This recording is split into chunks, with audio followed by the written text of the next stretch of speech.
Hello,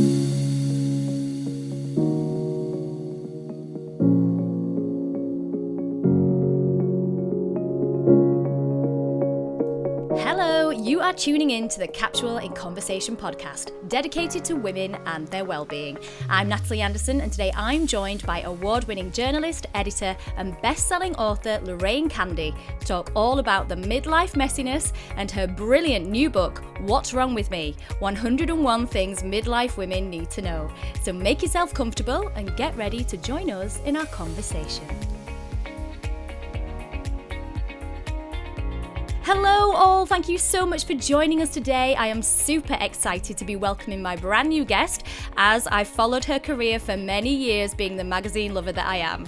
And she's been at the helm of some of my favourites. She was the editor-in-chief of both Elle and Cosmopolitan before moving across to the Sunday Times style. She penned the best-selling book, Mum, What's Wrong With You? 101 Things Only Mothers of Teenage Girls Know, before co-founding the hugely successful Postcards From Midlife podcast and community with her longtime friend Trish Halpin. A regular at the Parliament Hill Lido, she's the cold water swimmer, passionate about changing the narrative for women over 40. She is the wonderful Lorraine Candy. Hi, Lorraine. Oh, that's a lovely intro. Thank you very much. Oh, thank you so much for being with me today. It is such a pleasure to have you.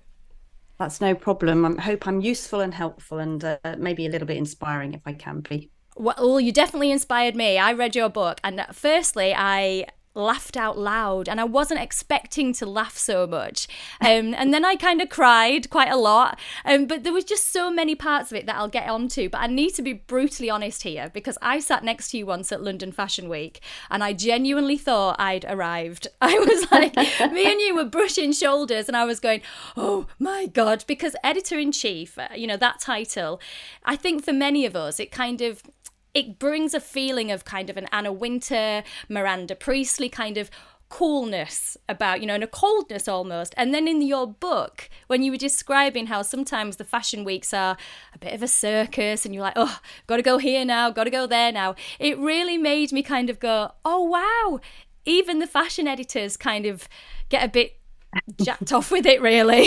Is that your experience? Yeah, I mean, so you do two stints of the year. You do 4 weeks, London, Paris, New York, Milan, and you're basically working non-stop, and that includes weekends. And the joyous bit is the fashion, obviously.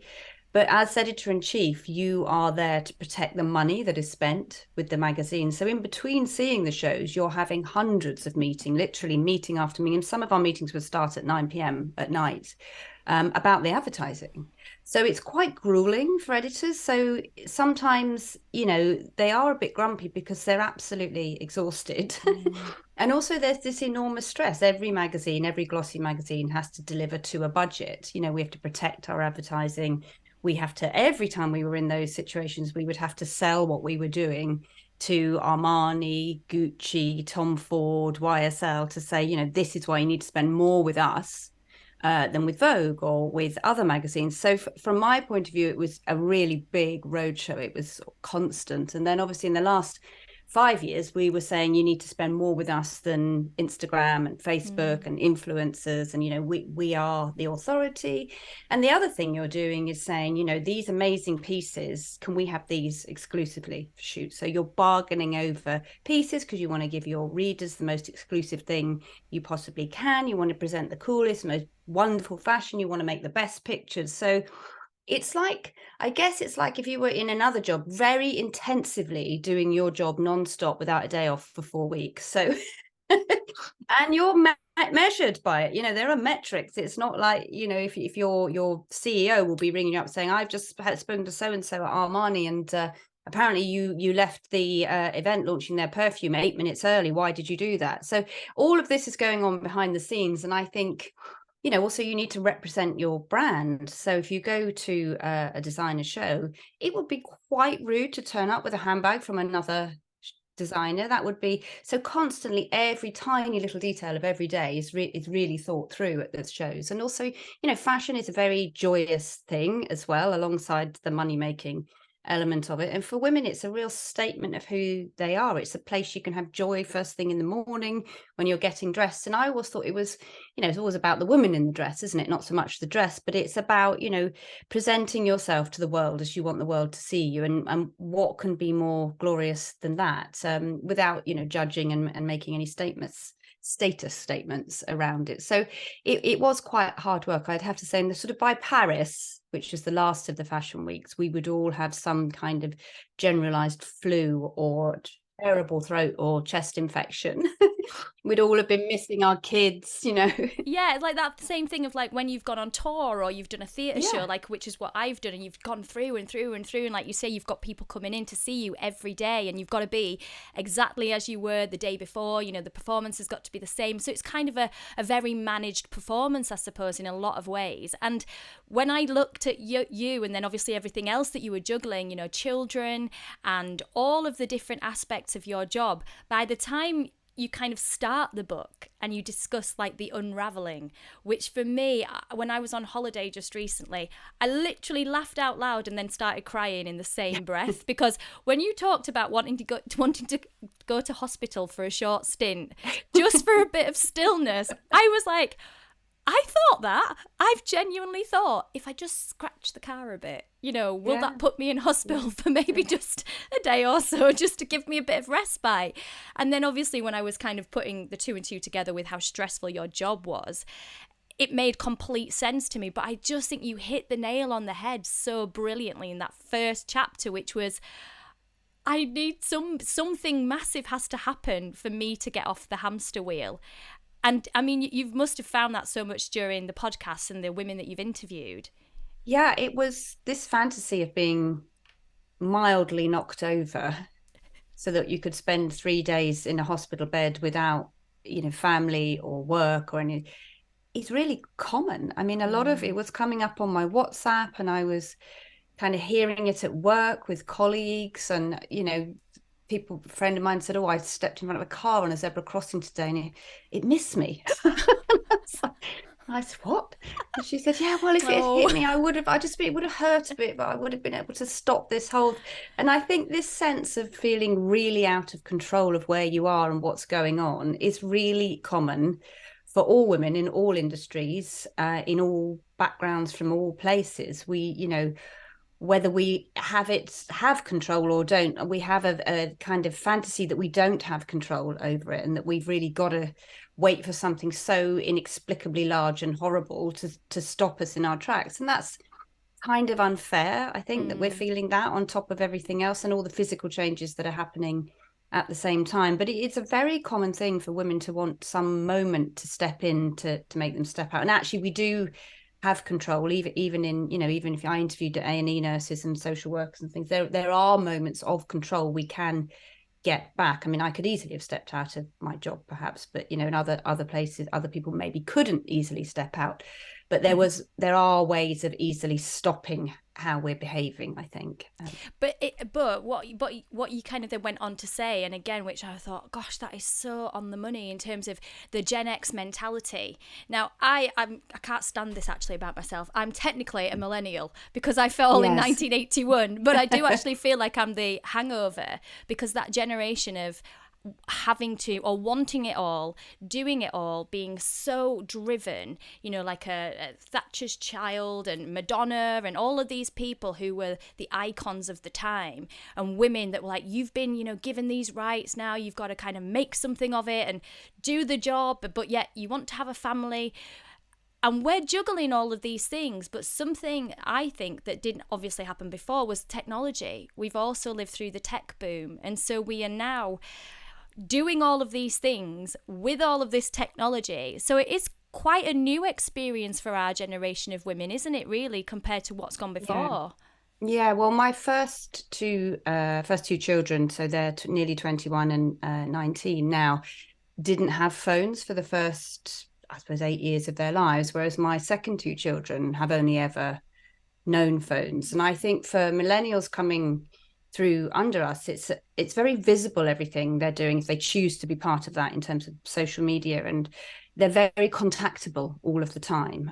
So you have to be quite firm to put in your boundaries around when you want to be contacted, when you want to reply to things, and how you want to interact in this world with all these platforms. Really, it really, it is a gift to be able to be flexibly working, so that we can have more time to run our schedules, but also you're working in your home, so the boundary is blurred a little bit, and I think that's quite difficult for women, younger women with families, younger families. And I think it then becomes your responsibility again to set the boundaries. For my generation, it was my responsibility always to sort out the childcare, the paid for childcare, so that I could do my job. It was always my responsibility to work out the systems at home that would make it possible for me to do my job and my husband to do his job and the children to all be happy. So you've added an extra layer almost, because you can work from home, but it's going to be your responsibility to set boundaries around people coming into, taking away your valuable home time as well. So yeah, it's just more and a different way of dealing with it. It's really in the planning of it, I think, as well, isn't it? And also the communicating your needs around it. I think as well, like learning from other women and from women that are going through these transitional changes now, like perimenopause, menopause. We talk a lot about perimenopause on this podcast because for me, it's really important to kind of be making sure that younger women, like 35 plus, are starting to kind of understand that these are the steps that could be coming next, and living in an environment like we've just talked about there, where everything is so accessible and you're accessible and you've got the mental load that you're carrying as well as the technical load and children, and you might have teenagers. There's just so much to be juggling that actually it's kind of important, I think, for women to also know kind of what is physically about to potentially happen as well, from those years of, again, late 30s up towards the menopausal years. Because as you describe it in the book, I mean, there's like the sadness, there's the shock, there's the rage. And I spoke to Lisa Snowdon just a couple of weeks ago because I know I'm already at that stage of, coming up to 42, sleep disturbances, the rage. You were talking about it in the book with your husband of the small things that annoy you, like breathing. Can you stop breathing? Tins in the wrong place, yeah. And for you, like you've said as well a lot in the book about finding your tribe or finding your women. And I wondered about that because I was in a place where I'm feeling like I want to step away from things, but you say actually it's probably more beneficial to actually build those communities around you. Yeah, I think there's a difference between finding your women and being available for everybody all the time. You don't want to create another group of people that you are available for alongside your family and your colleagues, because that's ever more hard work. But the more research I did, so the book is a memoir predominantly, and it's obviously, I co-present Postcards from Midlife, so it's the stories of women in midlife. But it's a lot of chats with experts, and I did a lot of research into what's going on as we age generally. So the main predictor of longevity is how we connect. So social connections are the biggest, most important thing we can do in life to live longer and be healthier. Loneliness is more dangerous for you than smoking. So once you know that physical social connections, interconnections are really, really physically and neurologically important for you, not just a nice to have, they're absolutely vital. I looked at the work of Dan Butter, who's an American who writes about blue zones, I'm sure where people live a very long time. And that connection with each other was outweighed everything in terms of changes in lifestyle, medication, diet, everything. So once you know it's probably the most important thing you can do, then you can start to work out, well, how do I connect and what am I getting from the connections? So I started to connect with cold water swimmers. I do a lot of it really affects me very, very well. I react very well to the cold. It makes me feel great for days. It's really boosted my immune system. But is it the cold water, or is it the community around the cold water, being with those women who don't care what they look like in swimming costumes, who are generally older, who are generally brilliant, who are soft and vulnerable and full of advice? Is that what's perhaps making me feel better? Maybe it's that, finding my own time, moving my body, all of those kind of things. But making connections with other women and other women who often soften in midlife. That's another thing that's coming. You get softer, you feel more vulnerable, so you're more able to ask for help. So you have women slightly older than you or slightly younger than you in a softer, more vulnerable place. That's really nourishing, I think, for women. And the other thing I think that's worth pointing out for younger generations and for millennials is the boomers never talked about it. But did we not listen? Because nobody wants to talk about menopause in their 30s. So I could have asked my mum in my 30s about her menopause. I probably wouldn't have listened because it would have seemed so far away and ridiculous and nothing to do with me. So I think there is an element of that. But what I have noticed, and this is, podcasts like yours, is millennials are listening. So they're listening to Gen Z. We didn't listen to the boomers. They were a bit ashamed. They didn't talk to us. They weren't getting the support they needed. But you are listening. And Gen Z, behind millennials, they're just not going to put up with it. They really aren't. They will know everything and they'll be really quite prepared for this bit of life. So I think that sharing back and forward across the generations has really begun. I think the voices are very loud around it. And I made lots of lovely new friends in midlife when I started a new career. I left Sunday Times Style 3.5 years ago, and I was writing a book at the time. It did really well. It was a top 10 bestseller. And then the podcast went from strength to strength. And, I do lots of consultancy. So I started to find women in other places that I hadn't been before in different, I do a bit of work in the art world, and I was meeting, new women who came from different places. And I think that's really important because this is a transformational stage of life once you've got the support you need for it physically and mentally. And these women are great. They pull you through, they make you think about different things, they make you look at life in a different way. So I had to be open to that. And I think up until that point, I'd probably been quite close to it. And again, that same thinking, I can't do another night out. But it's not nights out. It's not meetups. It's doing, I'm swimming, so I'm moving my body for me. There's a lovely community with it. If I see a friend on a Friday, I won't go out with them. I'll go for a walk, or I'll be walking to and from a workplace thing. And I'll say, why don't you walk with me? Why don't we? It's just rethinking it, which I think, actually the pandemic gave us that as well. The pandemic was a bit like midlife. It just stopped us in our tracks and it made us totally rethink how we lived. And that's what happens in midlife. So maybe millennials have experienced that, and certainly Gen Z have experienced that, and they understand a great sudden change can happen. You can get through it and come out the other side, and you'll have to live through some quite difficult things in order to be in a better place. And as you said then, looking at kind of what to prioritize, what kind of makes you happy, and going back to kind of who you really are. Like, you talk about kind of writing the list, write a list of like 100 things that you love. And by the time you get to 60, you're going to really understand what it is. Drill down. Like what it is that you want to do next. And when I read that part, I thought, do you know what? That's really interesting. That's something I'm definitely going to do next, is because sometimes we're getting bombarded with so many different things, again, social media, or should you be doing this? And we're living in a comparison era. And for women where we're kind of, they're doing that, so should I be doing that? And there's competition in this area, but then you've got kids and you can't kind of do it, and the influencers are doing everything, and you're like, and it goes back to that stepping off the treadmill and just actually prioritizing and not being afraid. I think that's what came across for me in your book, when you, particularly some of the more kind of comical moments, and they're not comical really, it's just the way that you write it. Well, I just think women, if it's not funny, it's actually it's so upsetting.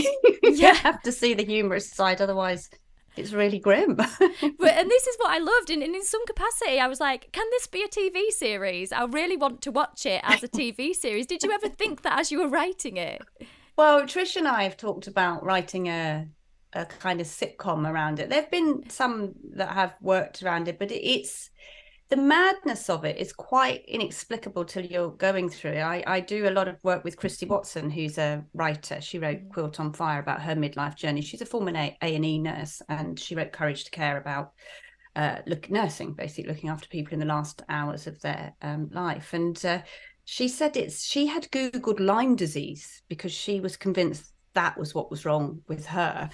And we'd laughed, Lyme disease, that's fine. But actually, even if you work in the NHS and you're so confused and so mad that you've Googled Lyme disease, it's not really funny. It isn't, but it is. It isn't, but it is, isn't it? It's the, the kind of, when I got into the car the morning I couldn't work out which side of the road to drive on. And I thought, well, this is like, I've obviously got a brain tumor because this is very serious. And even then I went back into the house and my teenagers looked at me absolutely what, like the moron that I was, because that's what teenagers do. They want you to be an idiot so they can separate from you. Absolutely no sympathy, really cross that I might have an ailment that might get sympathy and they might not And get they it. might not And it's get so it. they might not get it because they're so self-obsessed, teenagers, as they should be, because their whole identity is being built. It's a hard thing to do. You've got to be obsessed with it. So all those moments are quite disturbing but funny at the same time. But I had panic attacks for the first time in my life, and I remember standing on the doorstep feeling as if I was going to be violently sick, with the ground moving, thinking this is whatever it is I've got is really serious, and I better get to a GP quickly before I die of it, because there's something really, really wrong here. And I think I still went to work and thought, I'll sort out an appointment. And and you just have I remember getting to work and my deputy, lovely Lottie, saying to me, "Are you okay? You don't look very well." And I said, "Can we just go in the coat cupboard? I don't feel very well." And she said, "Well, why don't you just walk around the building a couple of times?" When I was reading that bit, and I could just imagine you kind of walking around going, oh, okay, it'll be better in a minute. It's all right. Yeah, this is and this kind of society expects women, through childbirth, through gynecological treatments, to endure enormous dollops of pain as well. So we often feel like we don't want to let anyone down by saying, this is really painful, it's quite serious, it really hurts. I remember when I had my one of the C-sections, I had to have an emergency C-section. I remember the needle came out, and I remember being a bit worried about saying I thought the needle had come out, because I didn't want the obstetrician to feel bad about not getting it in the right. And it was only afterwards I thought, what a ridiculous thing to say. I could have had open theatre with no pain relief. Absolutely. Because I was worried about. And I think you sort of internalize that feeling and you just keep it going through life. And actually midlife is a dangerous time to be worrying about that, because you do put your future health at risk if you don't get it sorted out. We went to, myself and a colleague, we went to a menopause support group just recently, because we did a big event called the Perimenopause Meetup, which was kind of trying to fuse everything together. And one of the things that kept coming out during the chat was women saying they've been silent for so long that they're getting physical ailments. Like one lady had like a really bad shoulder, one woman couldn't sleep, her back was so bad, but it was that silence, and it was but I don't want to bother anybody and I don't want to say anything. And as you quite rightly say, it's keeping everything quiet is just adding to everything else that's building. It makes us angry as well. And I think at the moment, when you look at the research into neurology and what's going on in the therapy world at the moment, the body holding the trauma is actually the next kind of parts of research that's being done, because we already know that if we come from parts of the world where there have been enormous famine or war, and we know that from a lot of the research around the Holocaust, that the generations hold the trauma in the body, and that's scientifically proven. If you've spent most of your life holding in a voice and not feeling seen, and then suddenly you get to a stage of life where you aren't seen, it's going to make you very angry as well, and your body is going to react to that. It's going to hold that in for quite a long time, but you can't hold it in. It's just not. It's physically not possible. And you're not going to be your best self in front of the other younger humans in your world, and that's never you role model what life could be with your daughters, I think. And I often say, I do a lot of talks with younger mums who hide their self-care, who don't say, I'm going out because I just need to take the dog out on my own, even though I know all of this needs to be done, or I haven't seen my child for a while, but I do need to. They kind of hide that. And actually that's a terrible message in a way for your children to see, because they see you taking care of yourself and they think, oh, well, I'll take care of myself then. Maybe it's okay if I just take myself off and have a nap for half an hour. Maybe it's okay to do these things. And we don't show that as women. And I do think we have to show it. And I think also that we have to make those moments to mother ourselves before we can mother anyone else. And particularly in perimenopause, because, it's just a storm, and no one is the same as anyone else. You really don't know of the 40 or so symptoms in those 10 years or so before the menopause, what you're going to feel and what you're not going to feel. And there's no test. And it's such a mad bit of science, because menopause is a retrospective diagnosis. That's the only Yeah. part of the clinical world where you retrospectively diagnose something which you can then do nothing about, which feels very dismissive of women. So, I think you've got to gather all this information up and sit with it for a bit and then move forward, because actually, this is a great stage of life. I can say no when I want to now. I honestly really don't care what people think anymore. I've never been much of a people pleaser, but I'm absolutely not in any way setting out to do that. I'm not worried about what other people are doing. I'm really good at setting boundaries. I'm very clear about saying I can't do that because I don't want to do it because it will exhaust me. All these things that I didn't do, I can now do. And imagine that's coming at you. That's a great thing to look forward to, isn't it? Or to be older and respected and to be asked about things because you've been through life and you've experienced that. Women I interviewed in their 60s and 70s, well, you are young and the Yeah. best is yet to come, which is an amazing message to have. I loved that part of the book, actually. I loved it when you were talking to all of these different women and there was like the positivity that was coming through. Yeah. And I sat with it and I thought about it and I thought, like if we decide to have children and we go through pregnancy, we naturally, well, for many of us anyway, kind of, our bodies tell us to slow down. Our bodies tell us to stop, slow down, take a little bit of an easier, time of it. And people around us welcome that. People around us support us in that. And then I was like, well, this is kind of a longer transitional period because, as you said, there are women in China or various other places that are being given massively senior roles post-menopausal. They are being seen as like, okay, you are an elder, you're wise, you've got so much to say. So really this bit that we're kind of this messy bit, I suppose, that we're in, maybe it should be slower and maybe that's okay and that's fine, because actually what's coming next, we need to be really well equipped for the next bit.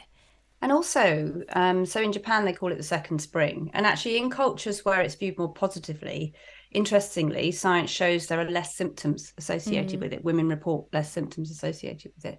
But also it's a massive sexual liberation. Yeah. So it's not about getting older and not being attractive and or missing your youth. We have found on the podcast, in surveys we've done, and anecdotally from women on our private Facebook group, this sexual liberation, no need for contraception. A lot of women are single at this stage in life or coming out of long-term relationships that haven't served them well. It's quite a thing. And the sexuality they're finding for heterosexual women is with much younger men. Yeah. Because these women are valued for their sexual experience, their absolute confidence. And it would be really lovely if we could align that with not feeling a bit crap about our bodies, because it would seem, and I think the sexual revolution is the thing that's coming next for older women, because there are symptoms of perimenopause, of vaginal atrophy, which affects in many women, about 80% of women are affected in some way, easily solved with an estrogen, no risk, estrogen pessary, you can get over the counter. So once women get their sex back, they get their power back as well, because that's traditionally been what men have held for years. So I feel that's coming up. And I feel that behind this medical conversation we're having, there is a much larger, more philosophical conversation about the power of older women and the joy of older women and the confidence of older women, and it being something we aspire to as opposed to something we see as a negative. None of us want to be younger. We just want to feel better about ourselves. And also I think you do have to come to terms with the fact your body will absolutely change. The way we store fat changes. We lose 30% of our muscle mass. We lose collagen every year. So your body is really shifting into a whole different, anything that worked for you before may not work for you now. A lot of women get terrible skin problems before HRT helps them. So all of this is going to happen. Your hair thins. These are not bad things. Yeah. Because your appearance really ultimately is the least important, least interesting thing about you. Getting your head around it and using better, kinder language around it yourself, which is almost impossible for Gen X, because we come from this Benny Hill ridiculous ladette era where we've just been thumped over the head with our beach body ready messages. So it's really hard for us. I Yeah. don't think it's going to be so hard, hopefully, for the generation coming through, and certainly not for Gen Z, who, looking at my daughters and all this, I do a lot of work with teenage girls. Because of the book I wrote, they seem to be a lot more body confident, and they role models, and culturally there are better role models now than there were when we were younger. So I think once you get your head around that, the power of older women is probably quite frightening for society, I would say. I'm quite excited. Like I was saying to my agent, my acting agent, I have never felt so excited about my career. Yeah. And in 10 years ago, even 15 years ago, if you were saying to me that I would probably be getting more jobs, better roles, plus 40, I would not have believed you. I would have been, back then it was like, oh, you're going to need to work out what you want to do next. You might, if you're lucky, you'll get roles over 40. If you're lucky. What I'm getting now, script-wise, that I get sent and that I read is so much more kind of exciting, just fulfilling than anything I had in my early 20s. And I find that really, really exciting. And it's really exciting as well to see how many women are on screen, or whether they're kind of, writing the scripts, the directors, their producers. You have to look at somebody like Reese Witherspoon with Hello Sunshine, and all the fantastic work that she's doing. Oprah. And Oprah. And I was watching Reese Witherspoon with Jennifer Garner, and she said, nobody in Hollywood wants to know anything about a 50-year-old woman. And she was like, we'll see about that. And then all of a sudden now she's kind of creating so many powerful series and we've had Shonda Rhimes as well has created a load of stuff for much older women. So we had Claudia Winkman and Davina McCall on the show explaining how they've done their best work at a time when they thought perhaps they would have to not be on TV anymore, and they were kind of quite significant faces in the 90s and 2000s. We had Juliet Stevenson on saying that she never used to put her age anywhere because she was always worried that her theatre roles would dry up. She says she's done her most award-winning best work after turning 60. So it is becoming gradually. We've got Emma Thompson, we've got Helen Mirren really out in front fighting forward. Jamie Lee Curtis as well. Well, Elizabeth Hurley as well. It's we had Elizabeth Hurley on the podcast, and she was saying it's really about how you view yourself, and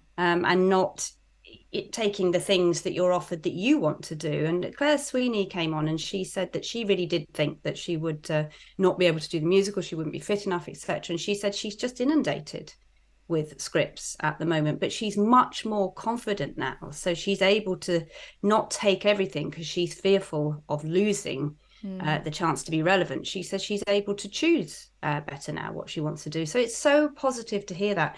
And all these women, every time they came on the show, and everyone we asked just said yes. And everyone we said, we are going to ask you about your age, and we're going to be specific about your menopause, perimenopause journeys. Are you willing to talk about that? Everyone said yes. And they were, at the end, when we'd finished recording, they would be saying, no one has ever asked us this. And suddenly everyone talking about it means that we're all knowing about it, which means that, looking around, my daughters, you, younger women can see role models out there ahead of them. They could be Jennifer Lopez, and that's amazing. You could put in that work all day, every day. That's her actual job, to look like that. Brilliant for her. Or they could not be. You don't have to be. But what we have is a better variety of role models, which we didn't have before. So I always say to women, find the women you want to be and follow them. Be part of their world. Curate everything that you're looking at so those women are in it. And I loved the when you went to see Isabel Marant and she was in her heels and she was on the bike and you were like, oh, when I grow up, I think I'd like to be like her. And I was like, yeah, me as well. I'd like to be like her on her massive motorbike in those huge heels. Yeah. And I think, like you were saying, for me, it's information is power. Knowledge is power, and knowing kind of the symptoms, what to expect. You talked about, being a kind of midlife teenage sloth in some capacity. And again, I understood that. My son is coming up 11, and on this last trip, we've never butted heads so much. And he said to me, you're up and down all the time, you just cry for nothing. And I was just like, oh my God. And it sounds awful this, I felt like I was being bullied by my own child. Do you know what I mean? Get ready for the teenage years. Well, this is it. So when I was reading your part at the end about mothering and kind of, did you do it right, and asking yourself all those questions, it was really helpful to know, actually, this is a phase and we can get through this together. And when you're bang smack, when you've got hormones in the teen years and your hormones kind of in the perimenopausal years, know that it's going to be okay and it's all right to have those kind of confrontations. I felt really reassured by that. You've obviously written the previous book, but did you feel like it was really important to get that bit in as well for mums?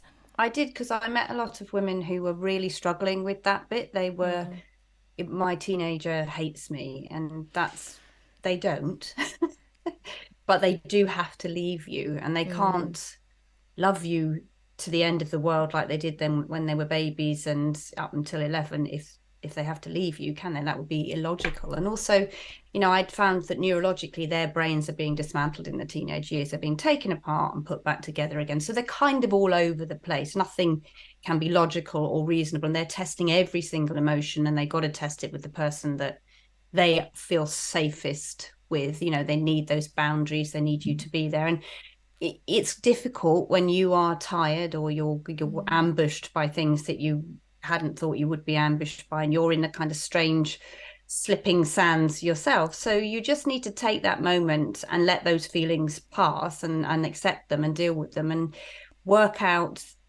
how you're going to deal with the conflict, because there is always going to be conflict, and there will always be shouting, and they will do illogical, risky, upsetting things. And there is a thing with teenage girls where you're their role model. Their closest female role model is going to be their mum, and obviously they've got to reject that a little bit in order to separate from it. And in their rejection, it's really brutal. I mean, they just think you're a moron, so that's why I call the book "What's Wrong with You, Mum?" because that's all they said to me all day was, "What the hell is wrong with you?" It's like, anything you do will be denigrated. I interviewed a woman who was one of the country's leading engineers, and she was taking her daughter to a uni visit to do engineering, and her daughter said, "You can say nothing. All you can ask today is where the toilet is. We don't want to hear from you." And it's just horrendous to hear that when you've got the thing you love most in the world telling you what an idiot you are. But they've got to separate from you. There's a lot of science behind it, so you need to work out in your head, as that's coming, how am I going to deal with that? How am I going to not take it personally? What buttons is it going to push in me? How am I going to keep my spirits high? How will I deal with conflict? And there is that theory of rupture and repair. The rupture isn't the problem, it's how you repair it that's the most important thing. So work out your repair strategies, and then work out your own self-soothing strategies. What can you do to take your anger and your fury and any maybe bits of the way you were mothered that don't quite work now somewhere else, and deal with them yourself, and just know it's going to be a bit of a crazy storm, and you're going to get through it, and they go away, and when they leave home, it's the most heartbreaking thing that's ever happens to you. I really thought everyone was making a massive fuss about empty nest.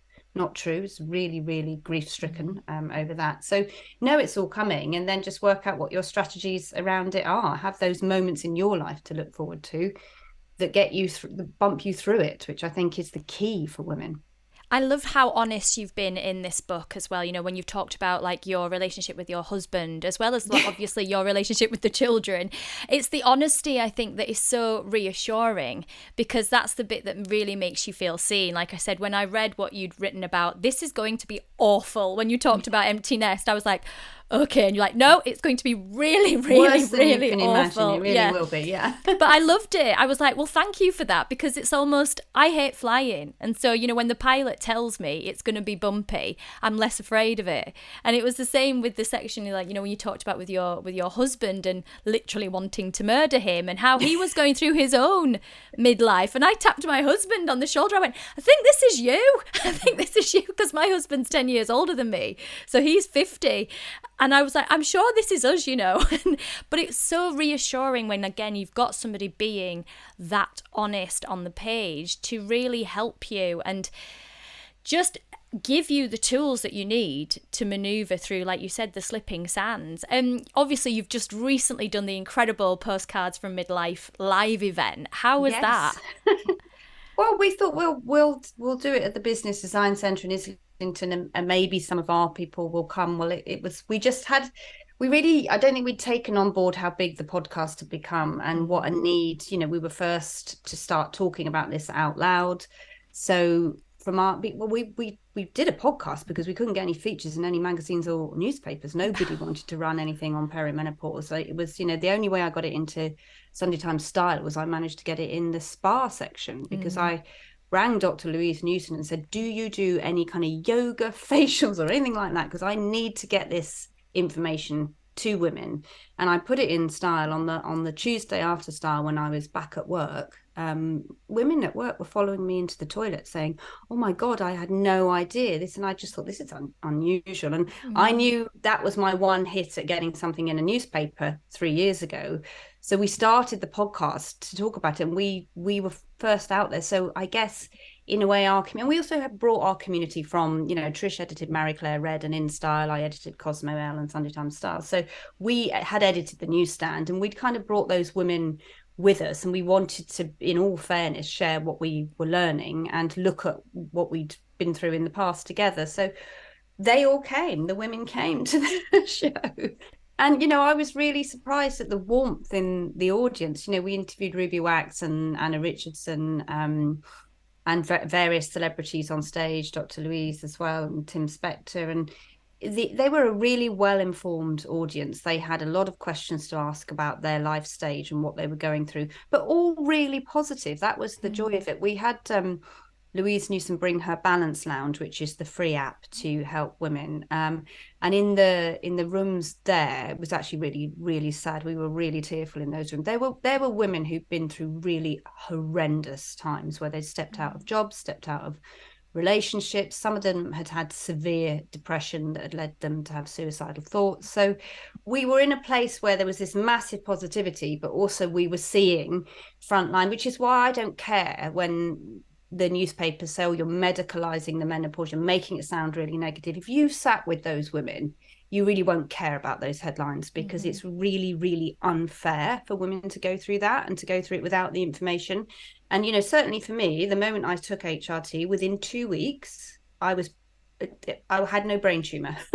I was back in the room. I was sleeping through the night. And, I lost a painful few years with my children, with my husband, struggling, getting up at 5 a.m. to write lists so that I didn't forget things, to getting everything done, when I could have not gone through that. And I just don't think it's fair for anyone to go through that again. So yeah, it was amazing, the live event. And I think we'll do it next year as well. So it seems to be there's a real thirst for it.